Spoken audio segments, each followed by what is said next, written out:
తెలుగు తమిళ సినిమాలో మహానటిగా చరిత్రలో మిగిలిపోయిన కొమ్మారెడ్డి సావిత్రి జీవిత కథను సినిమాగా తీస్తున్న సంగతి తెలిసిందే. సావిత్రి ఇలాంటి మహానటులు కళ్లతోనే నటించేస్తారు. అటువంటి పాత్రలో కనిపించాలి అంటే కొంత అనుభవం కావాలి తప్పనిసరిగా. కానీ అందరి అంచనాలను తారుమారు చేస్తూ ఇప్పుడప్పుడే స్టార్ హీరోయిన్ అవుతున్న మలయాళ భామ కీర్తి సురేష్ ను ఎన్నుకున్నారు. ఫస్ట్ లుక్ పోస్టర్ తో అప్పటి వరకు ఉన్న అందరి సందేహాలు పటాపంచలయ్యాయని చెప్పవచ్చు. మిస్సమ్మ సినిమాలో సావిత్రి గెటప్ లో కనిపించిన తీరును చూస్తే అవును ఈవిడ అచ్చం సావిత్రిలానే ఉంది అని అందరూ అనుకోక మానరు. కీర్తి కన్నా ముందు విద్యా బాలన్, నిత్యా మీనని అనుకున్నారు.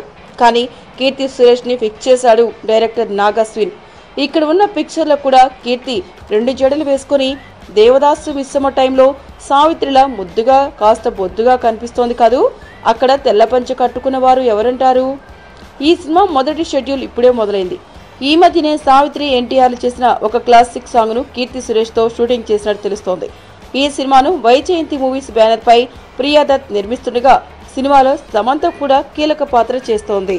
ఏంటండి వీడియో నచ్చిందా? అయితే ఓ లైక్ వేసుకోండి, లేదంటే ఓ కామెంట్ చేయండి. ఎప్పటికప్పుడు మా వీడియోస్ చూడాలంటే సబ్స్క్రైబ్ చేసుకోండి.